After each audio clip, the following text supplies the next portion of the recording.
बाग में आम के 2304 पेड़ हैं। प्रत्येक पंक्ति में उतनी ही पेड़ है जितनी की बाग में पंक्तियां हैं। बाग में कुल कितने पंक्तियां हैं? अब देखिए इसमें वर्गमूल का सिस्टम है 2304। जब 10 बढ़ाएंगे 4 चौक 16, इसमें 7 आएगा, 04 704 है, 4 4 8 हो गया, तो इसमें 8 से गुणा के 8 है 64, हासिल 6 8 है 64 से 70। इस तरह से ये घटक खत्म हो गया। इस तरह से बाद में कुल कितने पंक्तियां बच्चों?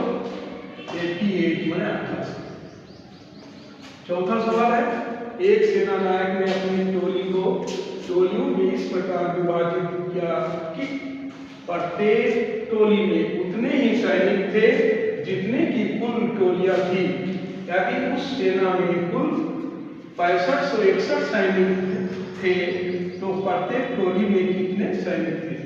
इसको भी उसी तरह से करना है। 65 61 8 8 64 कर दिया, इसमें एक बचा, 61 को मैंने नीचे उतारा, 1 से 61 हो गया, 8 8 16 हो गया, 1 से गुणा किया 1 1 का 1 छक्का 6 1 1 का 1 माने 161।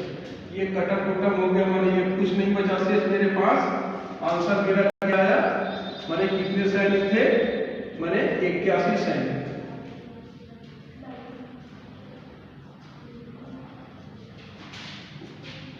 इस प्रकार देखिए बच्चे, पांचवा सवाल है, एक सेना नायक अपने जवानों को पंक्तियों में खड़ा करके एक वर्ग बनवाता है।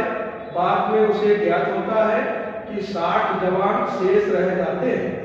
यदि उसके पास 8160 जवान थे तो बताइए कि प्रत्येक पंक्ति में सेना नायक ने कितने जवान खड़े किए? तो 81 60 9 9 81 हो गया, 60 नीचे आया, 9 9 18 हो गया, 0 से गुणा करेंगे कि 60 हमको शेष रखना है, तो 0 से गुणा करेंगे 0 0 60 शेष आया। आंसर आया 90 जवान प्रत्येक पंक्ति में खड़ा करते हैं। ये आंसर हो गया बच्चे। छठा सवाल देखिए, वह छोटी से छोटी संख्या ज्ञात कीजिए जिसमें 81 90 में गुणा करने पर गुणनफल वर्ग हो जाता है। हम क्या करेंगे? गुणनफल करेंगे, 2 से काटेंगे तो 945, 3 से काटेंगे 315, फिर हम इसको 3 से काटेंगे 105 को 35, 5 से काटेंगे 7 को 35, 7 अगर 7। फिर हम वर्गमूल का सिस्टम लगाएंगे, 2 गुणे 3 गुणे 3 गुणे 3 गुणे 5 गुणे 7। देखते हैं 2 की 1 की कमी है, 3 का 3 है, जोड़ा में 1 कमी है, 5 में 1 कमी है, 7 में 1 कमी है। तो हमने गुणा किया 2 गुणे 3 गुणे 5 गुणे 7, 7 का 35, 35 से 105, 105 गुणे 210।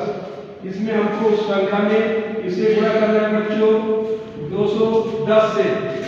इस प्रकार मैं मैथमेटिक्स में 4 सवाल अपलोड किए। डियर स्टूडेंट, मेरे चैनल को लाइक सब्सक्राइब कीजिएगा। मैं निरंतर आपके सेवा में बना रहूंगा। जय हिंद, जय भारत।